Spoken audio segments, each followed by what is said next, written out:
এই সবে রাম নবমী অর্থাৎ রামলালার পবিত্র জন্মদিন গেল, তাই আজকে একটি বিশেষ ধরনের প্রতিবেদন তার উপর হতে চলেছে।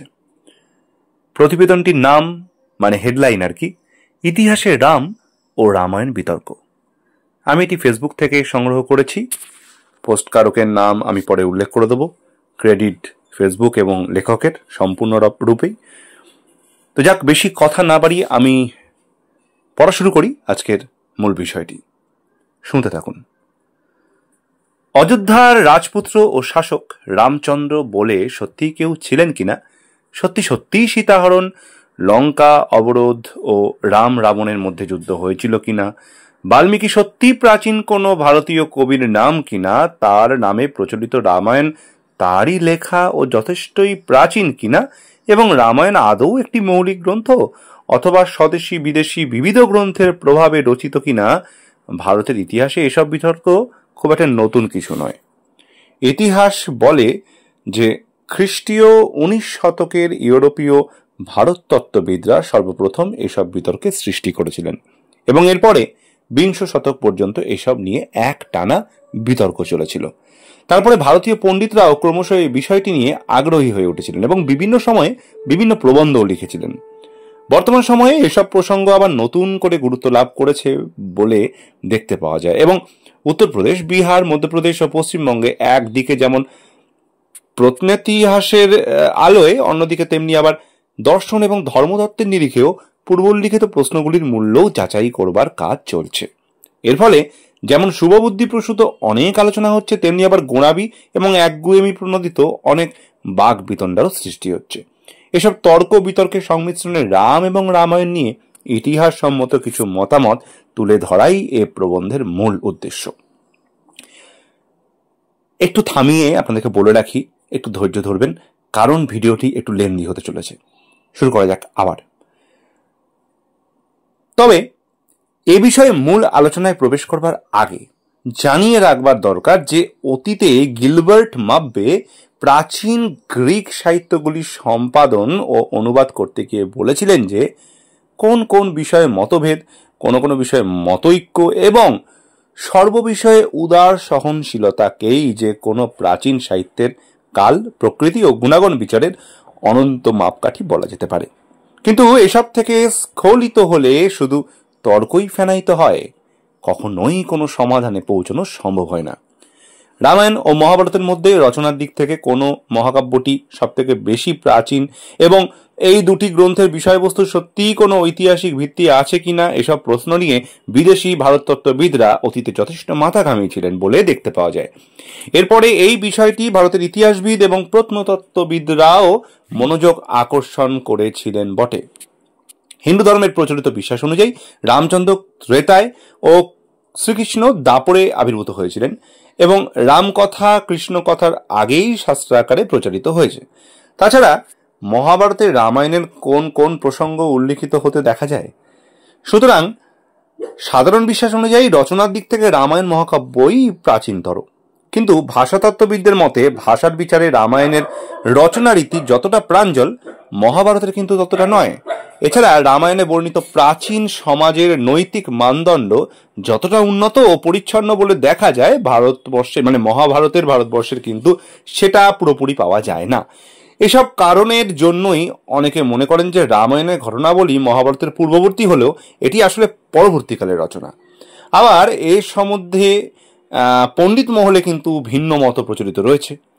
কোনো কোনো পণ্ডিতের মতে আদিতে রামায়ণের অন্যরকম চেহারা ছিল এবং তখন খুব সম্ভবত এই মহাকাব্যটি অধুনালুপ্ত কোনো ভাষায় লেখা হয়েছিল। পরবর্তী সময়ে উত্তর ভারতে রামচন্দ্র যখন ঈশ্বর অবতার রূপে পূজিত হতে শুরু করেছিলেন, তখনই রামায়ণকে সংস্কৃতায়িত করা হয়েছিল এবং এই গোটা বিষয়টি মূল রামায়ণ রচিত হওয়ায় ঢের পরে হয়েছিল বলেই মহাভারতে বর্তমানে এর ভাষায় এতটা সারল্য দেখতে পাওয়া যায়। তবে এটা নিছকই একটা আনুমানিক সিদ্ধান্ত এবং এর সমর্থনে ইতিহাস থেকে কিন্তু কোনো জোরালো যুক্তি উপস্থাপন করা কঠিন। তবে মহাকাব্য দুটির অভ্যন্তরীণ সাক্ষ্য থেকে রামায়ণে বর্ণিত ঘটনাবলী যে মহাভারতে বর্ণিত ঘটনাবলীর আগে ঘটেছিল এ বিষয়ে কিছুটা কিন্তু ধারণা করা সম্ভব, যদিও আসল রচনাটি ঠিক কোন সময়ের এবং বর্তমানে প্রাপ্ত সমগ্র সপ্তকাণ্ড রামায়ণের রচয়িতা স্বয়ং বাল্মীকি ছিলেন কিনা এ বিষয়ে নিশ্চিত করে কিন্তু কিছু বলা যায় না। বস্তুত স্বয়ং বাল্মীকি রামায়ণের আখ্যানাংশে সঙ্গে যেরকম ওতপ্রোতভাবে জড়িত রয়েছেন তাতেই শেষোক্ত সন্দেহটি কিন্তু অনেকের মনেই বদ্ধমূল হয়ে গিয়েছে। মোটের ওপর বর্তমান কালের প্রত্ন ইতিহাসবিদরা একথাই মনে করেন যে বৈদিক আর্যরা প্রাচীন ভারতের মূল ভূখণ্ডের মধ্যে সর্বপ্রথম সিন্ধু উপত্যকা ও পাঞ্জাবে নিজেদের উপনিবেশ গড়ে তুলেছিলেন। এরপরে সেখান থেকেই তারা ক্রমে ক্রমে সমগ্র উত্তরাপথ অধিকার করে নিয়েছিলেন, আর তারপরে একটা সময়ে বিন্ধ্য বলয় অতিক্রম করে দাক্ষিণাত্যে হানা দিয়েছিলেন এবং শেষ পর্যন্ত সমুদ্র পাড়ি দিয়ে সিংহলে গিয়ে উপনীত হয়েছিলেন। তৎকালীন আর্য ভারতের সেই দক্ষিণ অভিমুখী অভিযানে হয়তো প্রাগৈতিহাসিক কোনো এক নরপতি যার নাম ছিল রাম তিনি নেতৃত্ব করেছিলেন এবং মূল বাল্মীকি রামায়ণে তারই মহিমা কীর্তন করা হয়েছিল। অনেকের মতে এসব ঘটনা খুব সম্ভবত আনুমানিক খ্রিস্টপূর্ব 1500 শতাব্দীতে ঘটেছিল। তাহলে মহাভারতে বর্ণিত ঘটনাগুলি নিশ্চিতভাবেই এরপরে ঘটেছিল। এক্ষেত্রে আর্যরা যখন সমগ্র ভারতে সুপ্রতিষ্ঠিত হতে গিয়েছিলেন ঠিক তখনই তাদের নিজেদের মধ্যে ভৌমিক ও রাজনৈতিক প্রভুত্ব নিয়ে স্বার্থ সংঘাত দেখা গিয়েছিল, যা কিনা শেষ পর্যন্ত কুরুক্ষেত্রের ভয়াবহ গৃহযুদ্ধে ফেরাইত হয়েছিল। তখন এই যুদ্ধে অবক্ষরিত খাত্র শক্তিকে আত্মস্থ করে এবং আর্য অনার্যের মধ্যে একটা সংগতি স্থাপন করে রামেরই মতো প্রাগৈতিহাসিক কোনো একজন নেতা যার নাম ছিল কৃষ্ণ, যাকে উপনিষদে দেবকীনন্দন বাসুদেব বলা হয়েছে এবং ভাগবতে যার বাল্য বর্ণিত হয়েছে, তিনি হয়তো প্রাচীন হিন্দু ভারতের ভিত্তি স্থাপন করেছিলেন। তার যৌবন বর্ণিত হয়েছে মহাভারতে, আর শেষ জীবন বর্ণিত হয়েছে খিল হরিবংশে। অনেকের মতে কৃষ্ণের অভ্যুদয় হয়তো রামের কমপক্ষে 200 বছর পরে হয়েছিল। অর্থাৎ রামায়ণ ও মহাভারতের আদি কাঠামোতে বেশ কিছুটা ইতিহাসের মাল মশলা অবশ্যই রয়েছে, যা বিভিন্ন উপকথা, গালগল্প এবং কবির কল্পনার ডালপালায় আচ্ছন্ন হয়ে পরবর্তীকালে দুটি বৃহৎ মহাকাব্যে রূপ নিয়েছে। আসলে অতীতের দুই কীর্তিমান বীর বলেই রাম ও কৃষ্ণ ঈশ্বর পুরুষ নামে অভিহিত হয়েছিলেন। এরপরে ক্রমশ ভক্তিবাদের প্রভাবে পূজায়তনে তাদের জায়গা হয়েছিল এবং সীতারাম ও রাধা কৃষ্ণের যুগল মূর্তি ধ্যানে ও কাব্যজ্ঞানে প্রকৃতিতেই হতে শুরু করে। কিন্তু রাধা ও কৃষ্ণকে আশ্রয় করেই পরবর্তীকালে যেমন গৌড়ীয় প্রেমভক্তি দর্শনের সৃষ্টি হয়েছিল, সীতা এবং রামকে তেমন কিছু কিন্তু কখনোই হতে দেখা যায়নি। এ কারণেই রামতত্ত্ব বলে কোনো তত্ত্ব প্রাচীন ভারতে ছিল না এবং এখনো নেই। প্রসঙ্গত মনে রাখবার দরকার রয়েছে যে রামায়ণ এবং মহাভারতে বর্ণিত ঘটনাবলীর ঐতিহাসিকতা এবং সেগুলির সম্ভাবিত একটা সময়কাল নিয়ে যথাক্রমে প্রত্নতত্ত্ববিদদের অনুসন্ধান এবং জ্যোতির্বিজ্ঞানীদের গণনা থেকে ভবিষ্যতে শেষ পর্যন্ত কোনো স্থির সিদ্ধান্তে পৌঁছানো সম্ভব হবে এ কথা এখন অন্তত অনুমান করা সম্ভব নয়। বর্তমানে এ বিষয়ে ইতিহাসে যতটুকু তথ্য লিপিবদ্ধ করা হচ্ছে এখানে সেটাই কিন্তু উপস্থাপিত করার চেষ্টা করা হলো। আর একই সাথে একথা উল্লেখযোগ্য যে অতীতে দুই গ্রিক মহাকাব্য ইলিয়াড এবং ওডিসির বিষয়বস্তু নিয়ে ইউরোপীয় পণ্ডিতরা কিন্তু অনুরূপভাবে চিন্তাভাবনা করেছিলেন, আর শেষ পর্যন্ত তারা স্থির সিদ্ধান্তে উপনীত হয়েছিলেন যে সুদূর অতীতে গ্রিক এবং ট্রোজানদের মধ্যে যে একটা যুদ্ধ হয়েছিল এবং সেই যুদ্ধে ট্রয় যে সম্পূর্ণ বিধ্বস্ত একটা মানে কি বলবো যুদ্ধে বিধ্বস্ত আর কি, হ্যাঁ সম্পূর্ণ বিধ্বস্ত একটা যুদ্ধ হয়েছিল, একদম সেই মানে বিধ্বস্ত হয়েই গিয়েছিল ট্রয়। এটা নিশ্চিতভাবেই একটা ঐতিহাসিক ঘটনা, মানে এই ট্রয়ের যুদ্ধে পরাস্ত হওয়া, ধ্বংসপ্রাপ্ত হওয়া এই ঘটনাটা। একই রকমভাবে ইউলিসিজের পর্যটন বিবরণেরও কিছু ঐতিহাসিক ভিত্তি অবশ্যই রয়েছে। শেষ পর্যন্ত খ্রিস্টপূর্ব 800 অব্দ নাগাদ এসব ঘটনা হয়তো হোমার নামক কোনো এক প্রাচীন গ্রিক কবির হাতে লোকগাথায় রূপান্তরিত হয়েছিল এবং পরবর্তী সময়ের কবিদের দ্বারা পরিবর্তন ও পরিমার্জনের ফলে অবশেষে মহাকাব্য দুটি নিজের বর্তমান আকার পেয়েছিল। এখানে অবশ্য ইতিহাস বলতে মূল আখ্যায়িকার কঙ্কালটাকেই বুঝতে হবে, কারণ অলৌকিক, উদ্ভট বা অবিশ্বাস্য যা কিছু ব্যাপার বৃত্তান্ত প্রাচীন মহাকাব্যগুলিতে জায়গা করে নিয়েছিল সেগুলোর কোনো ঐতিহাসিক ভিত্তি নেই। বাস্তব ইতিহাস বলতে ঐতিহাসিকরা সেই ইতিহাসকেই বোঝেন যা প্রকৃত মানববৃত্ত এবং 16 আনা বিজ্ঞানসম্মত। আর এই নিরিখেই রামায়ণ এবং মহাভারত প্রকৃত ঐতিহাসিকদের কাছে অতীত থেকেই নিছক কোনো কাব্যকাহিনী নয় বরং প্রাণবন্ত ইতিহাসও বটে। যাই হোক, রামায়ণ ও মহাভারতের ঐতিহাসিকতা নিয়ে যখন উত্তর ও মধ্য ভারতের প্রত্নতাত্ত্বিক এবং ইতিহাসবিদরা ভীষণভাবে নিজেদের মাথা ঘামাতে শুরু করেছিলেন এবং কুরুক্ষেত্র, হস্তিনাপুর, অযোধ্যা ও মিথিলা প্রভৃতি জায়গার সঠিক অবস্থান নির্ণয় করবার জন্য বিপুল উৎসাহে খোঁড়াখুড়ি করবার কাজ শুরু করেছিলেন, মানে কাজ চলছিল আর কি, শুরু করেছিলেন বলাটা ঠিক না, কাজ চলছিল, ঠিক তখনই একটা সময় কলকাতার এশিয়াটিক সোসাইটিতে ডক্টর সুনীতি কুমার চট্টোপাধ্যায় রামায়ণ সম্বন্ধে তার একটি গবেষণামূলক প্রবন্ধ পাঠ করেছিলেন এবং তাতে তিনি যে 3টি বৈপ্লবিক সিদ্ধান্ত একে একে পেশ করেছিলেন সেগুলো যথাক্রমে এরকম ছিল। 1 নম্বর, রামায়ণ গ্রন্থটিতে আদিতে বাল্মীকির লেখা ছিল না, আদিতে এর লেখক ছিলেন চ্যাবন। 2, রামায়ণ মূলত পালি ভাষায় রচিত দশরথ জাতক এবং জৈন রামকথা অনুসরণে লেখা হয়েছিল, এছাড়া এর সঙ্গে হোমরের ইলিয়াড মহাকাব্য তুলনীয়। 3, খ্রিস্টীয় 7ম থেকে 8ম শতাব্দীর কোনো এক সময় থেকেই রামচন্দ্র ভারতের বিষ্ণুর অবতার রূপে কীর্তিত ও পূজিত হতে শুরু করেছিল। বলাই বাহুল্য যে তার এই 3টি সিদ্ধান্তই ভীমরুলের চাকে ঘা দেওয়ার মতো ছিল এবং বাস্তবে সত্যি এগুলো ভীমরুলের চাকে আঘাত করেছিল। ভারতের আদি কবি বলে কথিত বাল্মীকিকে এভাবে বাতিল করবার জন্য এবং তার মৌলিকতা না মঞ্জুর করে তাকে জাতক ও ইলিয়াডের অনুকারী বলবার জন্য ওই সময়ের ভারততত্ত্ববিদরা যেমন সুনীতি কুমারের ওপর ক্রুদ্ধ হয়েছিলেন, তেমনি রামায়ণকে মহাভারতের পর ঠেলে দেওয়ার জন্য এবং এর কাহিনীকে নিছক কল্পনা নির্ভর বলবার জন্য ইতিহাসবিদরা তার উপরে ক্ষুব্ধ হয়ে উঠেছিলেন। আর রামচন্দ্রের অবতারত্বে সন্দিহান হওয়ার জন্য এবং তাকে ক্রেতা থেকে একেবারে কলিযুগে নামিয়ে আনার জন্য আস্তিক্য বুদ্ধিসম্পন্ন গোড়া ভক্তরা খুব বিক্ষুব্ধ হয়ে গেছিলেন এবং মর্মাহত হয়ে গেছিলেন। তো সুনীতি কুমারের তো মুন্ডুপাত করতে শুরু করেছিলেন তারা। এরপরে সুনীতি কুমারের তত্ত্বে অসন্তুষ্ট এই 3 পক্ষই বিভিন্ন প্রবন্ধ ও নিবন্ধের মাধ্যমে এসব বিষয়ে তাদের নিজেদের অভিমত ব্যক্ত করতে শুরু করলে তৎকালীন বিদ্যমান যে সমাজ, যারা পড়াশোনা নিয়ে ব্যস্ত থাকতো, তারা রাম এবং রামায়ণকে নিয়ে রীতিমতো একটা যুদ্ধের পরিবেশ সৃষ্টি করেছিল। রাম ও রামায়ণ সংক্রান্ত ইতিহাসের খাতিরেই এখানে সেই বিতর্কের বিষয়গুলি নিয়ে একে একে আলোচনা করা যেতেই পারে। প্রথমেই দশরথ জাতকের প্রসঙ্গে আসা যাক। বৌদ্ধ ধর্মের সাথে সংশ্লিষ্ট জাতক গ্রন্থগুলির ঠিক কবে নাগাদ রচিত হয়েছিল? ঐতিহাসিকদের মতে নিশ্চিতভাবে গৌতম বুদ্ধের মহাপরিনির্বাণের অনেক পরে। ভাষাবিদদের মতে ভাষার নিদর্শন থেকে এগুলিকে প্রায় গুপ্ত সম্রাটদের সমকালীন রচনা বলে ধরা যেতে পারে, অর্থাৎ জাতকের কাহিনীগুলি খ্রিস্টীয় 4র্থ বা 5ম শতকের কিছু আগে অথবা পরে রচিত হয়েছিল। অন্যদিকে জৈনদের প্রাকৃত রামায়ণও মোটামুটি একই সময় রচিত হয়েছিল বলে ঐতিহাসিকদের মনে করে থাকেন। কিন্তু রামকাহিনীকে কি এতটা অর্বাচীন সময়ের রচনা বলা যেতে পারে? সাম্প্রতিক সময়ের ঐতিহাসিকেরা বলেছেন যে তা মোটেই নয়। কেন নয়? কারণ উত্তর ভারতে উপবিষ্ট বৈদিক আর্যদের দক্ষিণমুখী অভিযানের কাহিনী হলো রামায়ণ। দক্ষিণের আর্যাবর্তের মানে আর্যেতর বা রাক্ষস নামে অভিহিত গোষ্ঠীর রাজা রাবণ কর্তৃক সীতাহরণ এবং রামচন্দ্রের নেতৃত্বে আর্যদের লঙ্কা অবরোধ, যুদ্ধ এবং সীতা উদ্ধারই হলো এই কাহিনীর মূল বিষয়বস্তু। আর এই ঘটনার অন্তরালে যত ক্ষীণই হোক না কেন একটা ঐতিহাসিক কাঠামো তো নিশ্চিতভাবেই রয়েছে এবং সেটা কমপক্ষে খ্রিস্টপূর্ব 15শ শতাব্দীর ঘটনা ছিলই। বর্তমান সময়ের ঐতিহাসিকদের মতে রামায়ণের মূল ছাঁচটা নিশ্চিতভাবেই এর আরও 200-300 বছর পরে, অর্থাৎ খ্রিস্টপূর্ব 1100 থেকে 1200 শতাব্দী নাগাদ প্রথম তৈরি হয়েছিল। আর এরপরে একটা লোককথা হিসেবে ভাসতে ভাসতে এই কাহিনী সারা দেশে ছড়িয়ে পড়েছিল এবং বিভিন্ন যুগের সংযোজনে সেটাই শেষ পর্যন্ত বর্তমান সময়ের সপ্তকাণ্ড রামায়ণের চেহারা নিয়েছিল। আর খুব সম্ভবত এই সংযোজনের সময় কোন এক কল্পনা কুশলী লেখক খোদ বাল্মীকিকেও এর কাহিনীতে অনুপ্রবিষ্ট করে দিয়েছিলেন। কিন্তু তা বলে বাল্মীকির ব্যক্তিত্ব 16 আনাই বরবাদ হয়ে যেতে পারে না।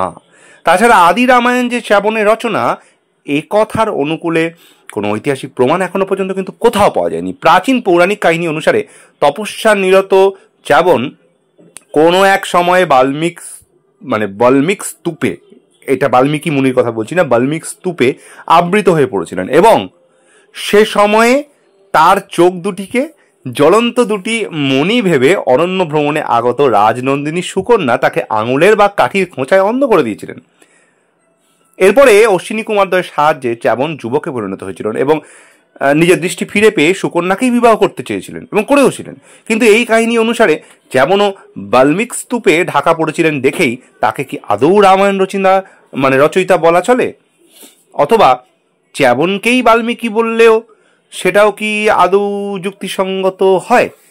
সুনীতি কুমার বলেছিলেন যে আদিতে দশরথ জাতকের নাম সীতা দুই ভাই বোন ছিলেন এবং পরবর্তী সময়ে তারা স্বামী স্ত্রীতে পরিণত হয়েছিলেন। কিন্তু এরকম বিবাহ যেহেতু অতীতের একটা সময়ে আর হিন্দু আচরণ সম্মত ছিল না, সেহেতু পরবর্তী সময়ে ব্রাহ্মণ্য রামায়ণে যখন এই চরিত্র দুটি আনা হয়েছিল তখন এদের মধ্যেকার পুরনো সম্পর্ককেও আমূল বদলে দেওয়া হয়েছিল। বলাই বাহুল্য যে তার এই বক্তব্য অনেকের কাছেই কিন্তু একবারে বুঝতেই পারছেন যোগ্য বলে মনে হয়নি। যাই হোক, কারণ ঋগ্বেদে দেখা যায় যে যম ও জমি আদতে দুই ভাই বোন হলেও পক্ষে বিপক্ষে যুক্তি তর্ক নাশে এসব করে কিন্তু বিবাহ প্রস্তাবের কথা আলোচনা করাই হয়েছে।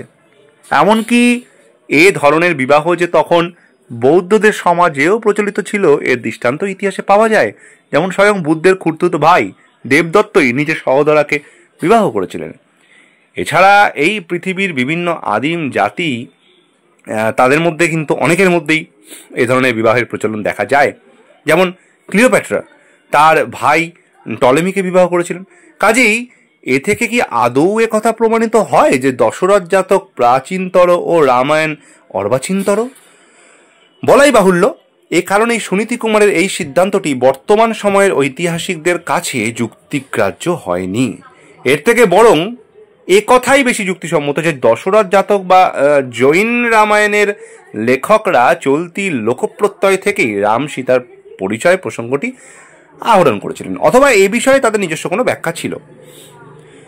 এ কথা কারণস্বরূপ বলা চলে যে প্রাচীন বৌদ্ধ সাহিত্যের মাধ্যমে বাহিত হয়ে ইন্দোনেশিয়া, ভিয়েতনাম ও থাইল্যান্ডে যে রামকথা একটা সময়ে পৌঁছেছিল তাতেও কিন্তু কোথাও কোথাও রাম সীতাকে ভাই বোন রূপেই উপস্থাপিত করা হয়েছে এবং ঐতিহাসিকদের মতে এসব বহির ভারতীয় রামায়ণের কোনোটারই বয়স যে খ্রিস্টীয় 6ষ্ঠ থেকে 7ম শতকের বেশি নয় এ কথা বর্তমানে সুপ্রমাণিত।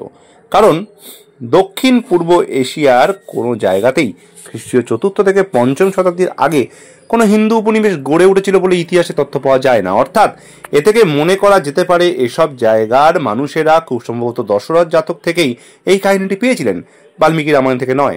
এছাড়া প্রাচীন থাই রামায়ণের ইংরেজি অনুবাদক ডক্টর শরিত রত্নাকুলো তার গ্রন্থের ভূমিকায় বুটপিস্ট সোর্সেস বা বৌদ্ধ উৎসের কথাই গুরুত্বের সঙ্গে ব্যাখ্যা করেছিলেন বলে দেখতে পাওয়া যায়। তবে এ বিষয়ে তার অত্যন্ত সিদ্ধান্ত বর্তমান সময়ের ভারতবাসীদের কাছে একটু কৌতুকজনক বলেই মনে হতে পারে, কারণ তার মত ছিল যে সুদূর অতীতে ব্যাংককের অদূরবর্তী আউথিয়া শহরই আদি অযোধ্যা ছিল এবং রাম প্রকৃতপক্ষে সিয়ারামেরই অধীশ্বর ছিলেন, মানে সিয়ামের যে অধীশ্বর বলা হয় সেই সিয়ামের ভগবান।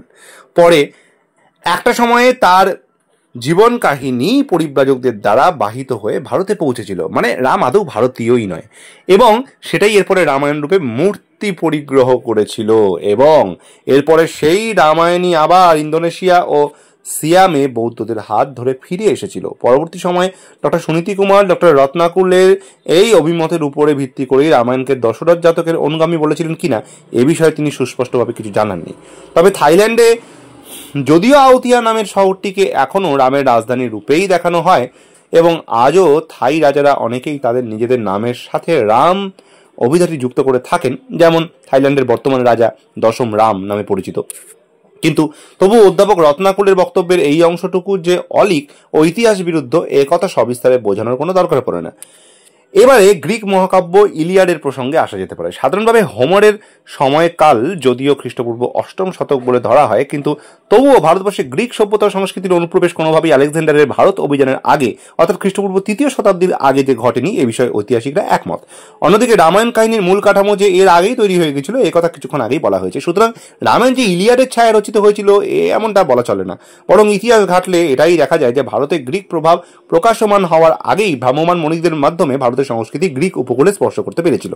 উদাহরণস্বরূপ বলা যায় যে জগৎ ও জীবনের উৎপত্তির কারণ এবং জন্মমৃত্যু ও আত্মার তত্ত্ব সম্বন্ধে প্লেটো, হেরাক্লিটাস এবং অ্যারিস্টটল প্রমুখের চিন্তায় কি উপনিষদ ও বৌদ্ধ দর্শনেরই প্রতিধ্বনি পাওয়া যায় না? শুধু এটুকুই নয়, অতীতে প্রচলিত থাকা হিন্দু পরমাণু তত্ত্ব, প্রাণ তত্ত্ব এবং গণিত, জ্যোতির্বিজ্ঞান এবং রসায়নের বিবিধ তত্ত্ব ইত্যাদি যেমন গ্রিক রোমাক চিন্তায় ছায়াপাত করেছিল, তেমনি প্রাচীন ভারতীয় গল্প এবং উপকথা সম্ভারও সেখানে নিজের প্রভাব বিস্তার করতে সক্ষম হয়েছিল। অতএব এক্ষেত্রে বক্তব্যটা যদি উল্টো দিক থেকে বিচার করা হয়, অর্থাৎ যদি এরকমটা বলা হয় যে রামায়ণের প্রভাবে ইলিয়াড লেখা হয়েছিল, তাহলে কি খুব একটা দোষের হয়? কিন্তু ইতিহাস কোনো ধরনের গা জোয়ারি ব্যাখ্যাকে তো স্বীকার করবে না। তাই পৃথিবীর সুপ্রাচীন সাহিত্যিক নিদর্শনগুলিতে দূর দূরান্তের ব্যবধান সত্ত্বেও যে প্রাণগত ঐক্য দেখতে পাওয়া যায় সেটা আকস্মিক না, বিশ্বত আদি উৎসের নির্দেশক। এসব নিয়ে মাথা ঘামিয়ে কোনো লাভ নেই। গিলগামেশ, বাইবেল, বেদ, আবেস্তা, রামায়ণ, মহাভারত, ইলিয়াড, ওডিসি ঘাটলে নিশ্চিতভাবেই সকলেরই কিছু না কিছু মিল অবশ্যই চোখে পড়বে, কিন্তু নিখুঁত বিচারে রামায়ণে ইলিয়াডের মধ্যে কতটুকু মিল রয়েছে সেটাই এখানে কিন্তু বিচার্য। রামায়ণে রাবণ সীতাকে হরণ করেছিলেন, কিন্তু গ্রিক মহাকাব্যে হেলেন প্যারিসের সঙ্গে স্বেচ্ছায় পলায়ন করেছিলেন। অবশ্য লঙ্কা ও ট্রয় এই দুটো শেষ পর্যন্ত কিন্তু অবরুদ্ধ হয়েছিল এবং দুই যুদ্ধে উভয়েরই পরাজয় করেছিল। এবং বন্দিনীদ্বয়, যদিও হেলেন বন্দিনী ছিলেন না, কিন্তু উদ্ধার হয়েছিল নিজের দেশে প্রত্যাবর্তন করার জন্য। তাই উভয় মহাকাব্যের মধ্যেকার এই সাদৃশ্যকে যদি খুব বড় করে দেখা যায়, তাহলে ওডিসি মহাকাব্যে বর্ণিত ওই ইউলিসিসের সমুদ্র সংগ্রামের সঙ্গেও রামের সমুদ্র শাসনকে গ্রন্থিবদ্ধ অবশ্যই করতে হয়, যা ইতিহাসের দিক থেকে একেবারেই অবাস্তব হতে বাধ্য। পুনরায় জানিয়ে রাখা যাক যে রামায়ণ ও মহাভারত মহাকাব্যে কোনো বিশুদ্ধ ইতিহাস হয়তো সেই দুটো নয়, কিন্তু দুই মহাকাব্যেরই অন্তর্লোক যে একটি ইতিহাসের কঙ্কাল নিহিত আছে, এবং রাম এবং কৃষ্ণ যে প্রাগৈতিহাসিক ভারতের দুজন সাহিত্যিক, সত্যিকারের সাহিত্যিক নির্ভর কোনো চরিত্র নয়, সত্যিকারের মানুষই পরে নিছক অলৌকিক মহিমার দ্যুতিতে সমাবিষ্ট হয়ে তারা যে ধীরে ধীরে লোক অবতারে পরিণত হয়েছিলেন, ক্রমে হিন্দুদের পূজায়তনে ঠাঁই পেয়েছিলেন, এ বিষয়ে ইতিহাসে কিন্তু কোনো অসম্ভবতা নেই। বর্তমান সময়ের ঐতিহাসিকদের মতে ভারতে ইতিহাসের ঠিক কোন অধ্যায় এবং আনুমানিক কোন সময়ে তাদের আবির্ভাব ঘটেছিল এ কথাই বলা হয়েছে আগে। এর মধ্যে অতীতে মহাভারতে বর্ণিত কুরুক্ষেত্রের যুদ্ধের কাল নিরূপণ করবার বিষয়ে বঙ্কিম চট্টোপাধ্যায়, দয়ানন্দ সরস্বতী, লোকমান্য তিলক, আর.জি. ভান্ডারকার প্রমুখ অনেকেই প্রভূত পরিশ্রম করেছিলেন বলে দেখতে পাওয়া যায়। শুধু ভারতীয়রাই নয়, বিভিন্ন সময়ে বিদেশি পণ্ডিতেরাও কিন্তু এ বিষয়ে বিভিন্ন রকম মত প্রকাশ করেছেন, ইতিহাস থেকে তা লক্ষ্য করা যায়। তবে সাধারণভাবে দেখা যায় যে ভারতীয় পণ্ডিতরা যেখানে ভারতবর্ষকে প্রাচীনতম সভ্যতার অধিকারী দেশ বলে প্রতিপন্ন করার জন্য এই তারিখকে একটু বেশি পিছনের দিকে ঠেলে দিতে আগ্রহী, পাশ্চাত্য পণ্ডিতরা সেখানে কিন্তু সহজবোধ্য কোনো কারণেই এই তারিখগুলোকে যথাসম্ভব এখানের দিকে টেনে আনতে চেয়েছিলেন। তাই তাদের এই বিতর্কের মধ্যে না ঢুকে সোজা ইতিহাস বুদ্ধির বিচারে বলা যেতে পারে যে ভারতের মূল ভূখণ্ডে বৈদিক আর্যদের আবির্ভাব যদি খ্রিস্টপূর্ব 1700 অব্দে হয়ে থাকে, আর এর 200-300 বছরের মধ্যেই যদি ঋগ্বেদের সংকলন করা হয়ে গিয়ে থাকে, তাহলে এ কথা ধরে নেওয়া যেতে পারে এর পরবর্তী 200 বছরের মধ্যেই আর্যদের দক্ষিণ অভিমুখী অভিযানের ঘটনাটি ঘটেছিল। অর্থাৎ তাহলে রামের সময় খ্রিস্টপূর্ব 1500 অব্দ ও রামায়ণের প্রাথমিক রচনাকাল খ্রিস্টপূর্ব 1200 অব্দ নাগাদ বলে ধরে নেওয়া যেতে পারে। অন্যদিকে এই হিসেবে কুরুক্ষেত্রের যুদ্ধের অর্থাৎ কৃষ্ণের সময় রামের প্রায় 200 বছর পরে অর্থাৎ খ্রিস্টপূর্ব 1000 অব্দ নাগাদ হতে পারে। কিন্তু এক্ষেত্রে পুনরায় একথা বলা নিষ্প্রয়োজন যে এই হিসেব নিতান্তই অনুমান নির্ভর, এবং যে ইতিহাসগত যুক্তি পরম্পরার ওপরে এই হিসেব দাঁড়িয়ে রয়েছে সেটার কথা আগেই বলা হয়েছে। এখানে শুধু এটাই দেখানোর চেষ্টা করা হলো যে রাম এবং কৃষ্ণ মোটামুটিভাবে কোন সময় থেকে বিষ্ণুর অবতার রূপে স্বীকৃত ও পূজিত হতে শুরু করেছিলেন। প্রাচীন ভারতের ইতিহাসের সঙ্গে পরিচিত প্রায় সকলেই জানেন যে বিষ্ণু হলেন একজন বৈদিক দেবতা, এবং ঋগ্বেদে তিনি সৃষ্টি স্থিতির মূলীভূত কারণ ও সর্বশক্তির অধীশ্বর রূপে অভিহিত হয়েছেন। এর পরের সোপানেই তিনি আবার নারায়ণে পরিণত হয়ে গিয়েছিলেন এবং লক্ষ্মীর সঙ্গে মিলিতভাবে গোলকপতি রূপে পূজিত হতে আরম্ভ করেছিলেন। এবং আরও পরে পাঞ্চরাত্রীয় ধর্মের অভ্যুদয়ের ঠিক কোন সময় তিনি কৃষ্ণের সঙ্গে অভিন্ন হয়ে গিয়েছিলেন এ কথা বলা কঠিন। তবে ছান্দোগ্য উপনিষদে দেখা যায় যে সেখানেই কৃষ্ণ সর্বপ্রথম দেবকীনন্দন বাসুদেব নামে উল্লেখিত হয়েছিলেন। এরপরে ক্রমশ যত দিন এগিয়েছে ততই ভারত ভূমিতে তার মহিমা ব্যাপ্ত হয়েছে। ক্রমে তিনি স্বয়ং ভগবানে পরিণত হয়েছিলেন এবং তার বাল্য জীবন নিয়ে ভাগবত, মধ্য জীবন নিয়ে মহাভারত এবং শেষ জীবন নিয়ে হরিবংশ লেখা হয়েছিল।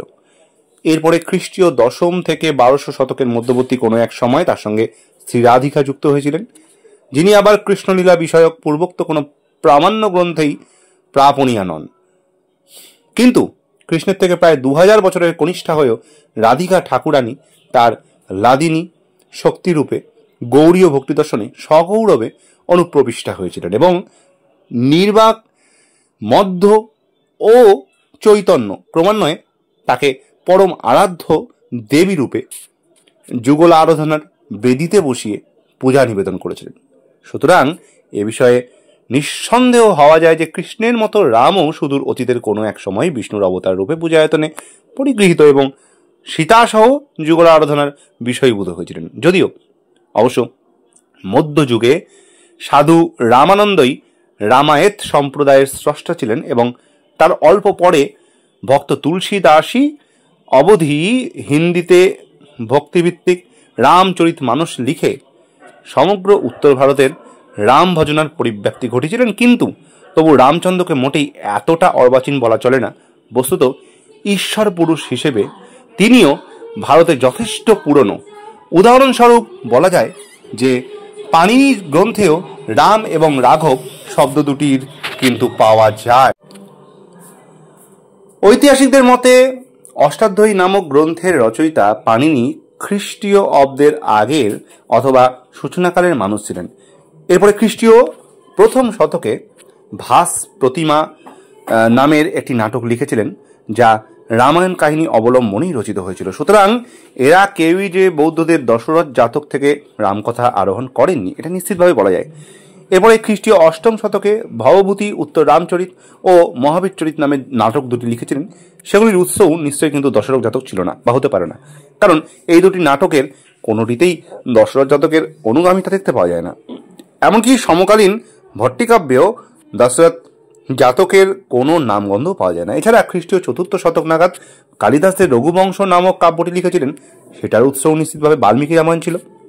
এক্ষেত্রে লক্ষ্য করবার বিষয় হলো যে এখন থেকে কমপক্ষে প্রায় ১৫০০ বছর আগেই কালিদাস রামকে পূর্ণব্রহ্ম পুরুষোত্তম রূপেই চিত্রিত করেছিলেন এবং তার কাহিনীতে রামায়ণ স্রষ্টা রূপে বাল্মীকিও সসম্মানে স্বীকৃত হয়েছিল। অবশ্য কালিদাস ও ভাসের রচনায় বাল্মীকি রামায়ণের থেকে ছোটখাটো কিছু ব্যতিক্রম নজর পড়ে, যেমন এরা উভয়ই লক্ষণকে ভারতের অগ্রজ রূপে দেখলেও বাল্মীকি রামায়ণে কিন্তু ভরতী লক্ষণের জ্যেষ্ঠ। অবশ্য এসব খুঁটিনাটি ব্যাপার এমন কিছু মারাত্মক বৈলক্ষণ্য নয় যে যা নিয়ে বিস্তর মাথা ঘামাবার প্রয়োজন রয়েছে। তবে এক্ষেত্রে যে কথাটা অত্যন্ত গুরুত্বপূর্ণ সেটা হলো রামচন্দ্রের অবতারত্ব। এই তত্ত্ব যে হঠাৎই মধ্যযুগীয় ভক্তিবাদের প্রভাবে সৃষ্টি হয়নি, প্রায় ২০০০ বছরের প্রাচীন সাহিত্যিক নিদর্শন থেকে একথাই কিন্তু প্রমাণিত হয়। অনেকের মতে উপনিষদ, ভাগবত, মহাভারত থেকে প্রবাহিত হয়ে দ্বৈত, অদ্বৈতবাদ ও অচিন্ত ভেদাভেদবাদের চড়াই উতরাই পার হয়ে একাল পর্যন্ত চলে এসেছে বলেই কৃষ্ণ অবতার সম্পর্কীয় প্রত্যয়কে এদেশের মানুষ বেশি প্রাচীন বলে ভেবে থাকেন। আর অতীত থেকেই রামকথা যেহেতু শুধুমাত্র রামায়ণ নির্ভর এবং কাব্যে, গানে এবং আরাধনায় এই কথা স্বীকৃতিতে হলেও যেহেতু কোনো বিদ্যাভূষ্ট দর্শনের স্পর্শে এটি সঞ্জীবিত হয়, এরকমটা শোনা যায় না, তাই কোনোদিনই এটা বিদগ্ধ ভারতীয় সমাজের স্বীকৃতি ধন্য হয়নি। রামকথা মূলত প্রাকৃত জনের পূজায়তনে আবদ্ধ বলে রামাবতার সম্পর্কীয় ধারণাকে এদেশের মানুষ ভুল করে মধ্যযুগীয় সময়পন্থী সন্ত সাধুদের দান বলে ভেবে থাকেন। আগেই বলা হয়েছে যে অবতারত্বের দাবিতে রাম কিন্তু কৃষ্ণের আগে ছাড়া পরে হতে পারে না কখনোই। এমনকি চলতি লোকপ্রত্যয় রাম ছিলেন ত্রেতা এবং কৃষ্ণ ছিলেন দাপরে।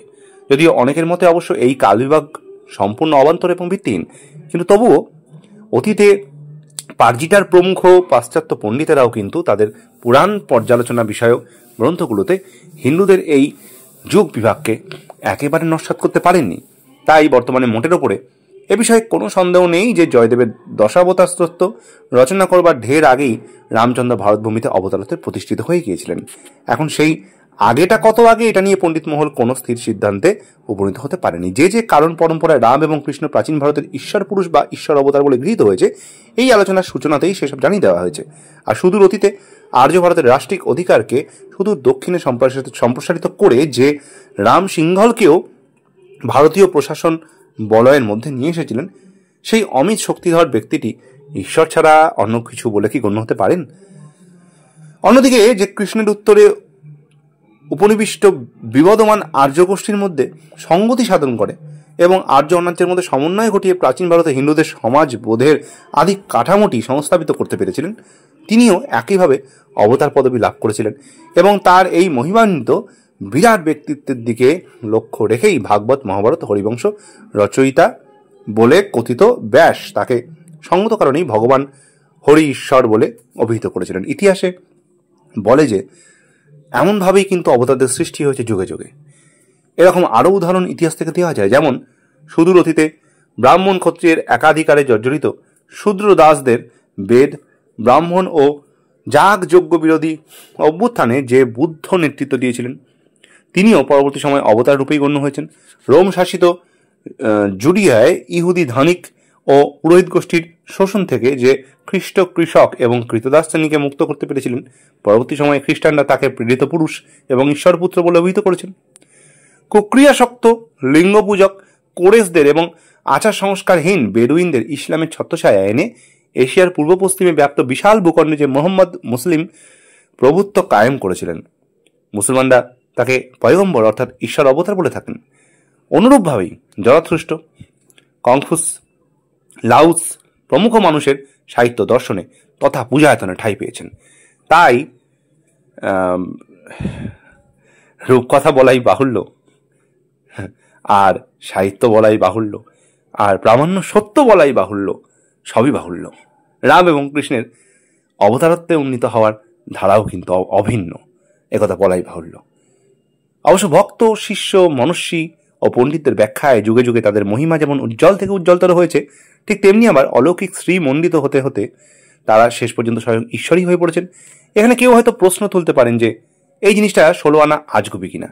তাদের উদ্দেশ্যে পাল্টা প্রশ্ন করা যেতে পারে যে ঈশ্বর অস্তিত্বে যারা বিশ্বাসী তারা অবতারত্বের কারণ এবং স্বরূপ সম্বন্ধে সাধুজনের বিশ্বাসকে মানবেন কেন? ইতিহাস বলে যে রামায়ণ, মহাভারত ও ভাগবত প্রাচীন ভারতের এই প্রধান 3টি কাব্যই এদেশের সুদূর অতীত থেকেই ধর্মগ্রন্থ রূপে এবং স্বীকৃত পূজিত হয়ে আসছে।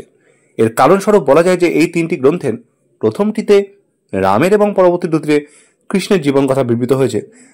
আর এই দুই মহাজনই যেহেতু ঈশ্বর পুরুষ বা যুগ অবতার রূপে হিন্দু দর্শনে এবং ধর্মশাস্ত্রে স্বীকৃত, সেহেতু এদের চরিত কথা হিন্দুদের কাছে একটি গ্রন্থমাত্র নয়, হিন্দুদের কাছে সেটি কিন্তু ধর্মশাস্ত্র, দর্শন শাস্ত্রে স্বীকৃত। সেহেতু এটা বলাই বাহুল্য যে হিন্দুদের নৈষ্ঠিকদের মনে এদের সম্বন্ধে সুগভীর ভক্তি মিশ্রিত একটা সম্ভ্রমের বোধও কিন্তু সে সুদূর অতীত থেকেই রয়েছে। আর এদের এই সম্ভ্রমের অনুপ্রেরণাতেই খ্রিস্টীয় 1200 থেকে 1600 শতকের মধ্যে বিভিন্ন সব ভারতীয় ভাষায় রামায়ণের অনুলেখন করা হয়েছে। সেসবের মধ্যে এখনো পর্যন্ত সব থেকে প্রসিদ্ধ হল কৃত্তিবাসের বাংলা রামায়ণ, তুলসী দাসের হিন্দি রামায়ণ, মাধব দাসের অসমিয়া ও বলরাম দাসের উড়িয়া রামায়ণ। তবে এগুলি ছাড়াও মারাঠিতে আচার্য শ্রীধরের, গুজরাটিতে হেমচন্দ্র দাসের এবং তামিলে কম্বনের রামায়ণও এদেশে চালু হয়েছে। এমনকি তেলেগু ভাষায় ভাস্করের, কানাড়ি ভাষায় পম্পার এবং নেপালি ভাষায় ভানুভক্তের রামায়ণও কিন্তু বর্তমানে সুপ্রচারিত। বর্তমানে অনেক উৎসাহী গবেষকই এসব রামায়ণ মালা সংগ্রহ করে মূল বাল্মীকি রামায়ণের সঙ্গে এগুলির কোনটিতে কী ধরনের মিল, গড়মিল রয়েছে এবং এগুলিতে আরোপিত বা বাইরে থেকে আনিত কাহিনী উপকরণগুলির গোড়ার উৎস কী, এ বিষয়ে গবেষণা লিপ্ত রয়েছেন। প্রসঙ্গত উল্লেখ্য যে থাই রামায়ণ, ইন্দোনেশীয় রামায়ণ এবং আন্নামি রামায়ণের বস্তু এবং বক্তব্য নিয়েও একই রকমের কাজ চলছে। তবে এক্ষেত্রে এখনও পর্যন্ত পাওয়া তথ্যের ভিত্তিতে যেটা লক্ষ্য করবার বিষয় সেটা হলো যে এসব ভাষা রামায়ণের কোনটাতে সীতা যেমন রাবণের কন্যা বলে বর্ণিত হয়েছে, কোনোটাতে আবার রাম সীতাকে দুই ভাই বোন রূপে চিত্রিত করা হয়েছে। কিছু রামায়ণে রামচন্দ্র কর্তৃক বালি বধের কারণ হিসেবে দেখানো হয়েছে যে বালির সহধর্মিণী তারা নাকি আদিতে রামচন্দ্রের জনয়িত্রী ছিলেন, আর পিতৃহত্যা ও মাতৃগমনের অপরাধী রাম বালির মৃত্যু বিধান দিয়েছিলেন আর কি।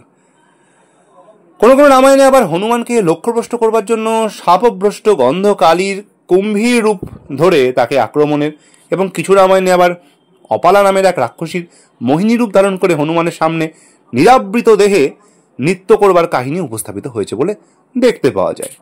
এছাড়া কৈকেয়ী কর্তৃক দশরথের কাছে এক বরে রাম লক্ষ্মণের প্রাণদণ্ড এবং আরেক বরে ভরতকে সিংহাসনে স্থাপন ও তার হাতে সীতাকে সমর্পণের প্রস্তাবও কিছু কিছু রামায়ণে পাওয়া যায়। কয়েকটি রামায়ণে আবার মরণমুখ রাবণকে রাম কর্তৃক সশ্রদ্ধ পরিচর্যার বিবরণ প্রদত্ত করা হয়েছে। কোনোটাতে আবার বানর চমু কর্তৃক মন্দোদরীকে কেশাকর্ষণ করে মৃতদেহে পরিকীর্ণ যুদ্ধস্থলে নিয়ে আসা এবং বিভীষণের হাতে তুলে দেওয়ার কাহিনীও বর্ণিত হয়েছে। এমনকি সীতার সমাপ্তি প্রসঙ্গ নানান রামায়ণে নানান উপস্থাপিত হয়েছে মত। যেমন কোনোটাতে অগ্নি পরীক্ষার নামে সীতা কর্তৃক অগ্নিগর্ভ গুহায় প্রবেশ, শেষ পর্যন্ত আর না ওঠা দেখানো হয়েছে।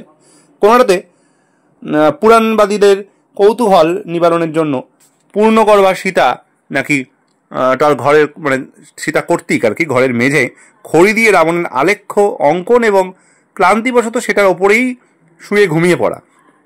এরপরে সন্ধিয়ার রামচন্দ্র কর্তৃক ধিকৃত হয়ে বসুমতীকে আহ্বান এবং তার কোলে আশ্রয় গ্রহণ, অর্থাৎ পাতালে প্রবেশ বর্ণিত হয়েছে। কিছু রামায়ণে তো আবার জলে ঝাঁপ দিয়ে সীতার আত্মবিসর্জন দেখানো হয়েছে। এই বৈষম্যগুলি থেকে একথাই প্রতিপন্ন হয় যে যদিও মূল রামায়ণ অবলম্বন করেই অতীতে সবাই নিজের নিজের ভাষায় রামায়ণ লিখেছিলেন, কিন্তু তারা প্রত্যেকেই নিজেদের আঞ্চলিক কাহিনী, উপকথা, লোকপ্রত্যয় ইত্যাদিকে প্রচুর পরিমাণে নিজেদের গ্রন্থে অন্তর্ভুক্ত করেছিলেন। বর্তমানে প্রায় প্রত্যেকেই জানেন যে কৃত্তিবাসী রামায়ণ এবং বাল্মীকি রামায়ণের মধ্যেও একাধিক জায়গায় গরমিল রয়েছে। সেসবের মধ্যে অঙ্গদ রায়বার ও তরুণী সেনের কাটামুন্ড থেকে রাম নাম ধ্বনিতে হওয়ার কাহিনী রয়েছে এবং রামের দুর্গাপুজো করবার কাহিনী অন্যতম। এইসব যে কৃত্তিবাসীরই স্বকীয় উদ্ভাবন ছিল এবং তরুণী সেনের কাটামুন্ডু ব্যাপারটিতে যে তৎকালীন বাঙালির ভক্তি আন্দোলনই যে বিশেষভাবে ছায়াপাত করেছিলেন, এ বিষয়ে বর্তমানে কিন্তু কারো কোনো সন্দেহ নেই। কিন্তু শুধু এ কারণেই কৃত্তিবাস যে কখনো বাল্মীকির পুঁথি দেখেননি বা অন্য কোনো উৎস থেকে নিজের রামকথা সংগ্রহ করেছিলেন, এমনটা মনে করবার পক্ষে কোনো যুক্তিযুক্ত প্রমাণ তো পাওয়া যায় না। আসলে পুরোনো দিনের অনুবাদকরা কেউই আক্ষরিক অর্থে মূল অনুগামী ছিলেন না। যেমন প্রাচীন কোনো পুরাণে রাধার উল্লেখ না থাকলেও মালাধর বসু কিন্তু তার ওই ভাগবত বা শ্রীকৃষ্ণ বিজয়ের শ্রীরাধাকে অবলীলায় আমদানি করেছিলেন। হতে পারে যে তিনি হয়তো জয়দেবকৃত গীত গোবিন্দ থেকেই তাকে সংগ্রহ করেছিলেন। যেমন স্বয়ং জয়দেব আবার ব্রহ্ম বৈবর্ত পুরাণ থেকে রাধাকে আবিষ্কার করেছিলেন। আশ্চর্যের বিষয় হলো যে ব্রহ্ম বৈবর্তের সঙ্গে গীত গোবিন্দের রাধা তত্ত্বের সত্যি ভীষণ রকমের মিল রয়েছে। উভয় গ্রন্থেই পাওয়া যায় যে আসন্ন ঝটিকার মুখে নন্দ গোপ শিশু কৃষ্ণকে তরুণী রাধার কোলে নিয়ে তাকে বাড়িতে পৌঁছে দিতে বলেছিলেন, আর এরপরে নন্দ অদর্শন হওয়া মাত্র কৃষ্ণ নল কিশোর মূর্তি ধারণ করে রাধার হাত ধরে সন্নিহিত কুঞ্জগৃহে প্রবেশ করেছিলেন, আর তারপরে আবার শিশু মূর্তি ধারণ করে বাইরে এসেছিলেন এবং রাধার ক্রোড়ারূঢ় হয়ে গোকুলে নিতে হয়েছিলেন। গবেষকদের মতে জয়দেবের বিখ্যাত মেঘই মে দুরম্বরম শ্লোকের এইটাই নাকি মূল বিষয়বস্তু। যদিও কৃষ্ণের এই শিশু কিশোর মূর্তির অনেক নৈষ্ঠিক ব্যাখ্যা প্রাচীন গ্রন্থে পাওয়া যায়, কিন্তু সেসব নিয়ে এখানে আলোচনা করার কোনো প্রয়োজন নেই। অন্যদিকে কাশীবাসী মহাভারতের অনুবাদকও একই রকমের স্বাধীনতা নিয়েছিলেন বলে দেখা যায়। তিনি আবার মূল মহাভারতের 18 অধ্যায়ের গীতাকে মাত্র কয়েকটি শ্লোকের মধ্যেই সীমিত করে দিয়েছিলেন এবং অশ্বত্থামা হতইতিগজ দৈপায়ন হ্রদে ভগ্নজানু দুর্যোধনের মৃত্যুকালীন হরিষে বিষাদ ইত্যাদির বিবরণও তিনি নিশ্চিতভাবেই বেদব্যাসের মহাভারত থেকে পাননি। কিন্তু তবুও মূল মহাভারতের সঙ্গে কোনো তার পরিচয় ছিল না, এ কথাও কিন্তু আবার বলা সম্ভব নয়। যাই হোক, রামায়ণ কাহিনী যে ভারতবর্ষে চিরদিনই হয় সমগ্রভাবে আর নয়তো খণ্ডে আকারে সাহিত্য সৃষ্টিতে উদ্দীপনা জুগিয়ে এসেছে, একথা বোঝার জন্যই এখানে উপরোক্ত কথাগুলো বলবার প্রয়োজন হলো। বিভিন্ন ভাষায় রচিত রামায়ণগুলি যেমন একথা সাক্ষী, তেমনি জৈন রামায়ণ ও দশরথ জাতকও একথা সাক্ষী, কারণ ঐতিহাসিকদের মতে এই দুটি বাল্মীকির পরবর্তী সময়ের রচনা। আনুমানিক কত পরবর্তী এর আভাস এই আলোচনার শুরুতেই দেওয়া হয়েছে। তবে এক্ষেত্রে যে কথাটি মনে রাখতে হবে সেটা হলো যে রামায়ণ এবং মহাভারত এই দুটি মহাকাব্যের যে সংস্করণগুলি এখন ভারতবর্ষে পাওয়া যায়, সেগুলির একটার সঙ্গে অন্যটার যেমন পদে পদে পাঠভেদ রয়েছে, তেমনি কাশী, কলকাতা, বোম্বাই সংস্করণও প্রসঙ্গত বহু বৈলক্ষণ্য চোখে পড়ে। এর কারণ হলো যে সুদূর অতীতে যখন মুখে মুখে প্রবাহিত সাহিত্য শেষ পর্যন্ত পুঁথিবদ্ধ হয়েছে, তখন তাতে একজনের স্মৃতির সঙ্গে অন্যের স্মৃতি পার্থক্য তো দেখা দিয়েছিল। ঠিক তেমনি আবার ভাবুক এবং কল্পনা কুশলী পুঁথিকারেরা তাদের নিজেদের রচনায়ও কিছু কিছু পুঁথির মধ্যে ইতস্ততভাবে অনুপ্রবিষ্ট করেছিল। আর তাই এগুলির মধ্যে কতটা আদি বা কতটা অর্বাচীন এ কথা নিশ্চিতভাবে বলা কঠিন। তবুও তা সত্ত্বেও এখনো পর্যন্ত পণ্ডিতেরা রামায়ণের দুটি কাণ্ড, উত্তরা ও সুন্দরাকে পরবর্তীকালে সংযোজন বলে অভিহিত করেছেন। সবশেষে বলবার দরকার রয়েছে যে রামায়ণ আদৌ কোনো ধর্মগ্রন্থ কিনা এবং রামচন্দ্র আদৌ ঈশ্বর অবতার কিনা, এসব প্রশ্ন যদিও 19 শতক থেকেই বারবার তর্কের আসার মানে মাথা তুলে দাঁড়াচ্ছে, এবং যদিও অদ্যাবধি এর কোনো সন্তোষজনক সমাধান পাওয়া যায়নি, কিন্তু প্রাচীন ভারতীয় সাহিত্যের হিসেবে যে রামায়ণ অদ্বিতীয়, এটা নিয়ে পণ্ডিতদের মধ্যে কোনো দিনই দ্বিমত দেখা দেয়নি। এমনকি বাল্মীকির অস্তিত্ব বা রামায়ণের প্রাচীনতা নিয়েও এখনো পর্যন্ত কোনো সংশয় প্রকাশ করেনি। বঙ্কিমচন্দ্র নিজে রামচন্দ্রকে অবতার পুরুষ রূপে স্বীকার করে নিলেও তিনি প্রথম বাঙালি ছিলেন তিনি রামায়ণ মহাকাব্যের সাহিত্যিক উৎকর্ষ অনুপম ভাষায় উদ্ঘাটিত করে দেখিয়েছিলেন। চরিত্র চিত্রণে, অন্তর্দ্বন্দ্ব বিশ্লেষণে, নিসর্গ শোভা অঙ্কনে আদিকবির অনবদ্য কলা কৌশলকে তিনি উচ্চ সাধুবাদে সম্বর্ধিত করেছিলেন। অন্যদিকে দার্শনিক প্রজ্ঞান, রাষ্ট্র সমাজচিন্তার পথে সমুজ্জ্বল আলোক শিখা তুলে ধরবার ক্ষেত্রে এবং ইন্দ্রিয়গ্রাহ্য প্রাত্যহিকতার ঊর্ধ্বে একটি ভাবময় দিব্য জীবনের আদর্শ উপস্থাপিত করবার ক্ষেত্রে মহাভারত নিশ্চিতভাবেই শ্রেয়তর। দ্বন্দ্ব সংঘাতময় জীবনের বাস্তবতা রূপায়ণের বিষয়েও মহাভারতের মহিমা অবশ্যই অনস্বীকার্য। কিন্তু প্রাঞ্জল ও অলঙ্কৃত কাব্য, সুষমায় কল্পনার অবাধ বিহারে সাবলীল এবং স্বচ্ছন্দ হৃদয়াবেগের অভিব্যক্তিতে রামায়ণের অতুলনীয়তা যে অনতিক্রান্ত, একথা বঙ্কিমচন্দ্র বারবার স্বীকার করে নিয়েছিলেন। এছাড়া রবীন্দ্রনাথের রামায়ণোক্তিও অত্যন্ত সুবিদিত। তিনি প্রথম তার জাভাযাত্রীর পথ নামক রচনাটিতে বাল্মীকি রামায়ণ এবং দূর প্রাচ্যে প্রচলিত রামায়ণের মধ্যে তুলনামূলক আলোচনার অবতারণা করেছিলেন। লক্ষ্য করবার বিষয় হলো যে সে সময়ই তিনি বলেছিলেন যে ঘরে এবং বাইরে রামকথা যতগুলি ভাষ্যান্তর চলিত রয়েছে সেগুলিকে একত্র করে সবগুলির একটি তুলনামূলক ব্যাখ্যা হওয়ার প্রয়োজন রয়েছে। কিন্তু এখনো পর্যন্ত এ কাজে কেউই বিশেষ আগ্রহ দেখাননি, যা ভারতে ও ভারতবাসীর পক্ষে অত্যন্ত দুর্ভাগ্যের বিষয় বটে। আর একথাও ইতিহাসগতভাবে সত্য যে রাম এবং রামায়ণ নিয়েই যতই বিতর্ক চলুক না কেন, সমগ্র এশিয়ার সংস্কৃতিতে এই মহাকাব্যটির যে একটি বিশেষ প্রভাব রয়েছে একথা অস্বীকার করবার কোনো উপায় নেই। মহাভারত কিন্তু রামায়ণের মতো এভাবে মহাভারতের বাইরে এতটা ছড়িয়ে পড়তে পারেনি। তাই রামায়ণ নিয়ে গবেষণা চালু থাকলে তাতে আদতে ভারতবাসীরই লাভবান হওয়ার সম্ভাবনা রয়েছে। পেজের নাম এক যে ছিল নেতা, কলমে রানা চক্রবর্তী।